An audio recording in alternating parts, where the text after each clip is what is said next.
যখন আমার জনসমাবেশের ভিতরে বসে আমি রব আমাকে স্মরণ করে, আমি তার থেকে উত্তম সমাবেশে বসে আমি তাকে স্মরণ করি। আমার বান্দা যখন আমার দিকে এক হাত অগ্রসর হয়, আমি রব তার দিকে এক হাত অগ্রসর হই। আমার বান্দা যখন আমার দিকে এক হাত অগ্রসর হয়, আমি রব আমার বান্দা থেকে 2 হাত অগ্রসর হয়ে যায়।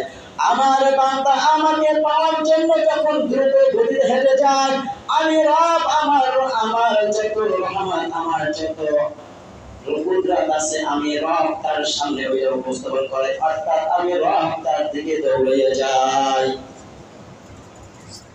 কামার তুদানে তাকে তুদানে, যেমন কর্ম তেমন ফল। তুমি যেরকম রবকে ডাকবা, রব তোমাকে সেরকম অগ্রসর হবে, ঠিক না? এখন রবকে পেতে হলে অগ্রসর হতে হবে দ্রুত গতিতে। আমরা কি দৌড়ে, আমরা তারা কিভাবে আসে সেটা আল্লাহ ভালো জানে।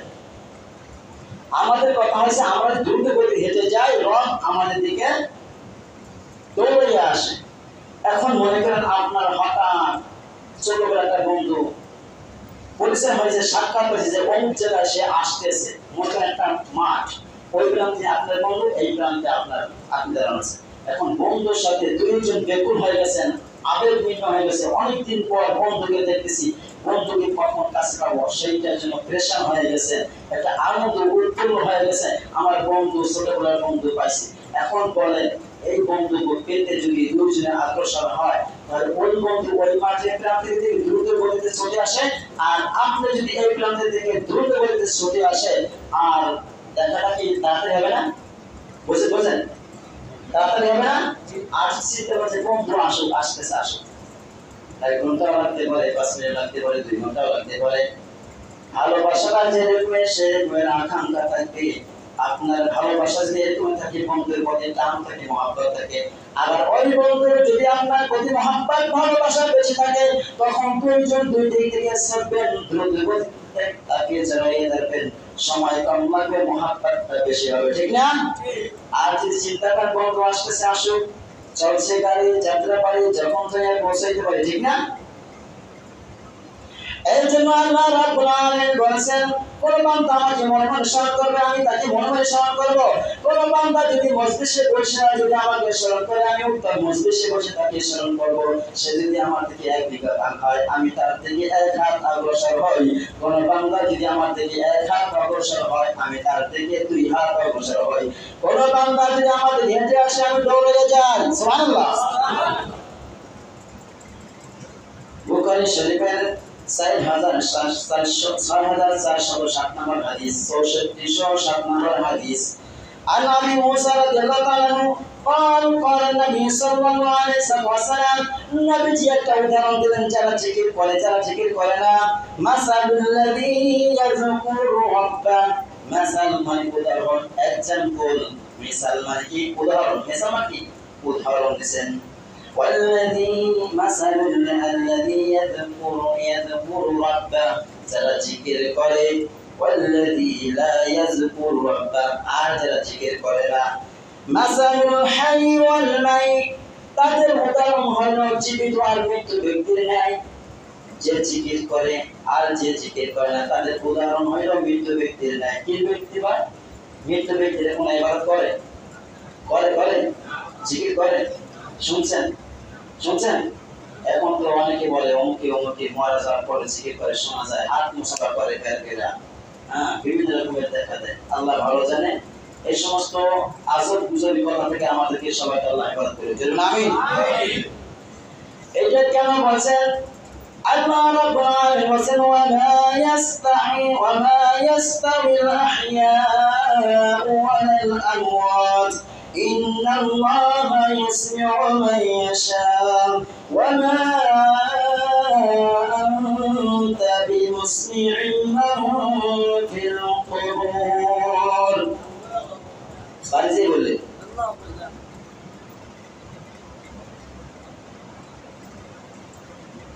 স্লোগান কি কাকে বলে কিছুদিন আগে দেখছেন না? দেখছেন ইলেকশন গেছে না, নেতাকে ভালোবাসে বিদায় জন্য স্লোগান দিতে নামছে, ঠিক না? আমরা রবকে এই যে এতক্ষণ বললাম, রবকে যেরকম স্মরণ করবো, রবই সেরকম আমাদেরকে স্মরণ করবে, ঠিক না? আল্লাহ তাআলা বলেন ওয়া মা ইয়াস্তাবিল হাইয়া ওয়াল আমওয়াত, জীবিত মৃত সমান নয়। নবী হে আপনি তাদেরকে কখনো শোনাইতে পারবেন না যারা কবরবাসী হয়ে গেছে, যারা কবরবাসী হয়ে গেছে তাদেরকে কখনো আপনি শোনাইতে পারবেন না। ইন্নাল্লাহ ইসমিউ মান ইয়াশা, আল্লাহ যাকে চান তাকে শোনাতে পারেন, ঠিক না?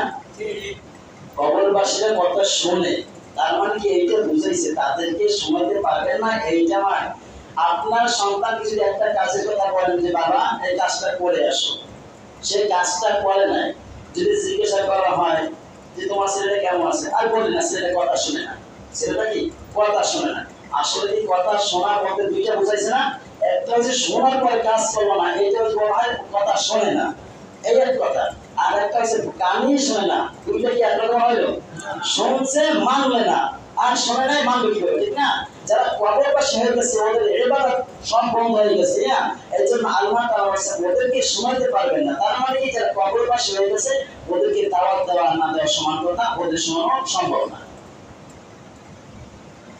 আল্লাহ রাব্বুল আলামিন বলেন আম্মান হুয়া কানিতুন আলা আল-লাইলি সাজিদান ওয়া কাইমান ইয়াহযারুল আখিরাতা ওয়া ইয়ারজু রাহমাতা রাব্বিহি قل هل يستوي الذين يعلمون والذين لا يعلمون إنما يتذكر أولو الألباب الله رب العالمين أمن هو قانت آناء الليل ساجدا যারা রাতে জায়গা সিজদায় অবনত হয়ে যায় قل هل يستوي الذين يعلمون والذين لا يعلمون قل হে নবী আপনি তাদেরকে বলেন যারা এরকম কাজ করে আর যারা কাজ করে না তারা সমান হতে পারে না। ইন্নামা ইয়াতাযাক্কারু উলুল আলবাব, শুধু জ্ঞানবান বুদ্ধিমান লোকেরা এইটাকে অনুসরণ করে, ঠিক না? আপনি আমি জ্ঞানবান কিনা সেটা আপনি আমি ভালো করে বুঝি, ভালো কাজ করতে মন চায় কিনা, ভালো কাজের প্রতি আগ্রহ আছে কিনা, ভালো কাজ করার ইচ্ছা আছে কিনা, সেটা আপনি আর রব ভালো জানেন, ঠিক না? এর জন্য আমরা চেষ্টা করব আমরা রবকে পাওয়ার জন্য রব যেভাবে বলেছেন সেভাবে কাজ করব ইনশাআল্লাহ। এখন মানুষে বলে যে একটা হাদিস বলে যে আল্লাহ ভালো জানেন এটা কোথায় আছে জানি না, যে তোমরা এমন ভাবে জিকির করো মানুষে যেন তোমাদেরকে পাগল বলে। কি বলে? পাগল বলে। তাহলে এই যে সূরাতুল আ'রাফ 205 নম্বর আয়াতে আল্লাহ তাআলা বলেন কি ওয়াজকুর রাব্বাকা ফি নাফসিকা তাদাররুআ ওয়া খিফাতান অদুনাল জাহরি, স্পষ্ট মিনাল কাওলি বিল গুদুবি ওয়াল আসাল ওয়ানস, এত আওয়াজ নয়, চিল্লাইয়ে নয়, যেগুলো আওয়াজ দিয়া জিকির করলে মানুষের সমস্যা হয় এইরকম জিকির করে আল্লাহ তাআলা পছন্দ করেন না। নবীজি সাল্লাল্লাহু আলাইহি ওয়াসাল্লাম একটু সঙ্গে বলি, নবীজি এক চূড়ায় উঠছিলেন, পাহাড়ের দিকে উঠতেছিলেন, তখন এক ব্যক্তি উচ্চ আওয়াজে জিকির করতেছিল লা ইলাহা ইল্লাল্লাহু আল্লাহু আকবার, লা ইলাহা ইল্লাল্লাহু আল্লাহু আকবার, জোরে চিল্লাইয়া জিকির করতেছেন। নবীজি বলেন তোমরা এমন রবকে ডাকো যে রব বদিন নয়, অন্ধ নয়, বোবা নয়, যে রব তুমি মনে মনে যদি ডাকো রব তোমার ডাকে শুনবে, তুমি যদি একটু বিরল আওয়াজ দিয়ে ডাকো তাও রব শুনবে, তুমি যদি চিল্লাইয়া ডাকো তাহলে তোমার রব শুনবে। আর তাই এই হাদিসের সাথে এই আয়াতের সাথে মিল আছে না? আল্লাহ তাআলা অনস্য উচ্চ আওয়াজে জিকির করতে নিষেধ করেছেন, নবীজিও সেই কথাটা নিষেধ করেছেন। তাহলে বোঝা গেল নবীজির কথা আর কোরআনের কথা কোনো পার্থক্য আছে? যদি দেখা যায় কোরআনের বিরোধী কোনো হাদিস শোনা যায় যে কোরআনে এইটা নিষেধ করেছে হাদিসে এইটা বলছে, তাহলে মনে করতে ওই হাদিসটা জাল জয় দুর্বল, ঠিক না? নবীজির কথা বিরুদ্ধে আল্লাহর বিরুদ্ধে নবীজি কখনো কথা বলবেন? বলবেন? তাহলে আমরা সচেতন হব ইনশাআল্লাহ। এখন যে ফেরকার সৃষ্টি হয়েছে মুসলমানে যে সংঘর্ষ হইতেছে সমাধান হবে না কিয়ামত পর্যন্ত। এখন সুন্নি ওয়াহাবি এই যে এগুলা নিয়ে মারামারি কাটাকাটি, এখন কোলাকুলি বা দিয়ে কিলাকিলি মুসলমানদেরকে মেরে শেষ করে দিচ্ছে, এদিকে কোনো খেয়াল খবর নাই, যেগুলো সুন্নাত না করলে কোনো গুনাহ হবে না সেইগুলো নিয়ে মারামারি করি আমরা মুসলমান। খালি ফাঁকা মাঠ পেয়ে অমুসলিমরা গোল দিয়ে যাচ্ছে, ঠিক না? কিছুদিন আগে যে ফরিদপুরে যে ঘটনা ঘটলো, যে অমুসলিমরা দুইটা মুসলমানদেরকে হত্যা করলো, আপনার আমার মনে একটু মায়া লাগবে না? আর সেই অমুসলিমদের প্রতি আমাদের অন্তরটা কেবল মায়া মহাব্বত দিয়ে ভরে দিতেছি। আপনি আমি ওই দলে দাঁড়াবো, ৭২ কাতারে দাঁড়াবো, একটা কাতার বাকি থাকবে, ওই এক কাতারে আপনার আমার কবর হবে না, ঠিক না? ওরা ইসলামের শত্রু পূর্বে থেকে ছিল, আছে, থাকবে, ছিল, আছে, থাকবে। ওরা কখনো বন্ধু হতে পারে না? পারে? পারে? ওদের সাথে বন্ধুত্ব করবো? মনের বলিও না। একটা কথা বলে, ধর্ম যার উৎসব সবার। আপনার ছেলে আমার ছেলে ইহুদি ওই অমুসলিমদের উদযাপনে আপনারা আমার ছেলে যায়, কিন্তু একজন দেখছেন অমুসলিমদের ছেলে আপনার সাথে এক জায়গায় দাঁড়াইয়া ঈদের নামাজ পড়েছেন, দেখছেন? ওর বাড়িতে এসে দেখছেন একই জায়গায় বসে সালাত আদায় করছে, দেখছেন? তাহলে আপনি আমাকে বোকা বানাইয়া ধোকা দিয়ে আপনাকে আমাকে তাদের কাছে নিয়ে দল ভারী করতে চায়, আপনাকে আমাকে বোকা বানাইয়া জান্নাত থেকে জাহান্নামের দিকে অগ্রসর করতে চায়। আপনার ছেলে কিভাবে যাবে অন্য অমুসলিমদের উৎসবে? কেন যায়? তাহলে বোঝা যায় আপনি আমি উৎসব দিই, সেই যে বোঝা, ঠিক না? আল্লাহ তুমি আমাদের সবাইকে সহি বুঝদান করো। আল্লাহ কোরআন হাদিস থেকে যতটুকু আলোচনা করেছি সবাইকে সুন্দরভাবে বুঝে শুনে আমল করার মতো তৌফিক দান করো। আল্লাহ যারা বুঝছে আরো বোঝার তৌফিক দাও, আর যারা না বুঝছে তাদেরকেও দাও, যারা ভুল বুঝছে তাদেরকে সঠিক বোঝার তৌফিক দান করো। বুঝা ভালো, না বুঝাও ভালো, বুঝা ভালো, না বুঝাও ভালো, কিন্তু ভুল বোঝা কি খারাপ?